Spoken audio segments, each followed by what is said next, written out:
I've come here today to announce my candidacy for the Democratic nomination for President of the United States. That was Robert F. Kennedy Jr. announcing his candidacy for the Democratic nomination for President of the United States in the 2024 election. My mission over the next 18 months of this campaign and throughout my presidency will be to end the corrupt merger of state and corporate power that is threatening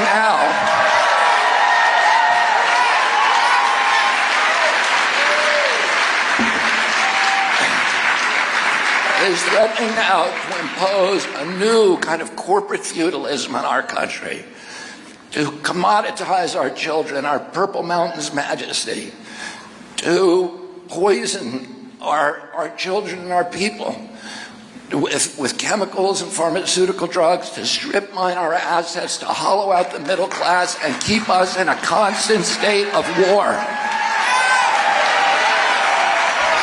He made the announcement in downtown Boston, Massachusetts, surrounded by about 1,000 people, and he was introduced by two-time presidential candidate, former Representative Dennis Kucinich of Ohio. Kucinich declared himself a Kennedy Democrat, pointing to his promise to change radically the U.S. military posture around the world generally, and, in particular, his position on the war in Ukraine. Meanwhile, one of the main themes of Kennedy's speech was the polarization among the American electorate and population in general, and he said he has an idea about how to resolve that. When we fight each other, when blacks fight whites and Republicans fight Democrats and rural fights urban, the people, that merger of corporate power that sits at the top, is loving the fighting between us, among us, so that they can strip mine our country. And the thing that keeps us, the reason truth is so important, when I was a little boy, nobody in this country would dream that our government would ever lie to the American people. In fact, and that's not a joke, nobody believed it back then. In May of 1960, that changed a little when Gary Powers crashes U-2 in Russia, and the Eisenhower administration denied that we had a U-2 program because they didn't know at the time that the Russians had captured Gary Powers. And when the Russians produced them, it was a shock to the American people that their government had lied to them. And then during the Vietnam War, of course, we all began to suspect that we were being lied to. And in '71, when the Pentagon Papers came out, we realized, oh, this is what they do. My father, just before he died, told me very sadly, people in authority lie. And the government now lies to us. We all know it. We take it for granted. When my uncle left office when he died in 1963, about 80% of Americans said they trusted their government. Today, 22% trust their government, and 22% trust the press, the lowest level ever. The media is at the lowest neither, because we know the media lies to us now, and everybody knows that.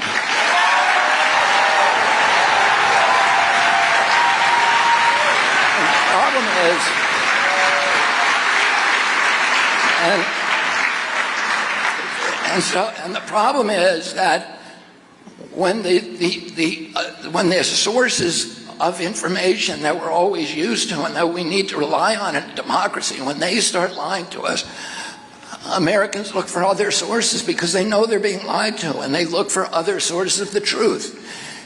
And when the media and the corporate captive media and the corporate captive government sees other sources of truth, they have to brand those misinformation, because they threaten their paradigm. They threaten that orthodoxy. And of course, there is a lot of genuine misinformation, but as we know, a lot of the misinformation is just statements that depart from government orthodoxy, so they have to either censor us or they have to lie about what's true and what's not true. And that amplifies the polarization. it amplifies the hatred, the fear, the insecurity, because you know you're being lied to and then you're being silenced. The censorship doesn't work from any point of view, and it's very, very dangerous. My father, 55 years ago last month, I sat as a 14-year-old boy behind my father as he announced in the Senate caucus room in Washington, D.C., his campaign for presidency of the United States. And my father at that time was in many ways the same position that I'm in today. He was running against a president of his own party. He was running against a war. He was running at a time of unprecedented polarization in our country. And he had no chance of winning. My father, when he declared, had not a single molecule in him that he believed that he could win the Democratic nomination.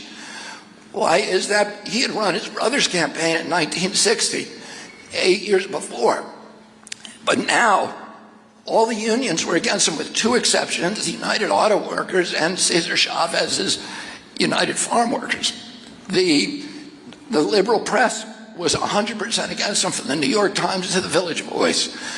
The labor union, the big city mayors were against him, including Mayor Daley, who had played a critical role in President Kennedy's nomination. All of the people in the New Frontier, who were his closest friends, were now working for the Johnson White House, so they were against him. The only people that he had with him, even the universities were against him, because they were with McCarthy. The group of Hollywood, like Joanne Woodward, Paul Newman, who had been very close to him, worked very hard for my uncle in '60, were now working for McCarthy. And my father, in the universities, my father used to say that that McCarthy had all the A students and he had the B and C students. And so the only people he had were people, poor white people in rural areas like Appalachia, poor blacks and in the Delta and in our cities in Watts and Harlem and East LA, and Indians on the Indian reservations, and that was kind of it. But that hopelessness in his campaign freed him to tell the truth to the American people. So when he went to Indiana University and the medical students said to him, "Who's going to pay for your health care program?" He said, "You are." And when he went to Creighton University, which is a Catholic university in Omaha, and they asked him whether he would support their deferments, he said no. The deferments were the reason most of them were in college, because that was the only way you could get out of Vietnam. And he said no, and they booed him. And he said, "Do you think it's fair that 45% of paratroopers in Vietnam are black? Do you think it's fair that we are sending black children to fight this war because they can't get their kids into college?"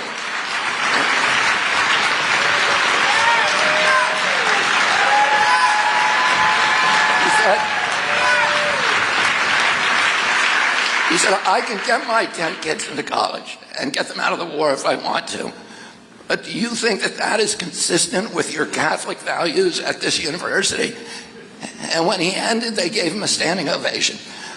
When he went to Watts and he talked about the importance to the black community of abiding with the law, they applauded him. When he went to the University of Alabama, which he had forcibly integrated by federalizing the National Guard with the United States troops 5 years before, he talked to them about the enduring importance of civil rights. They applauded him.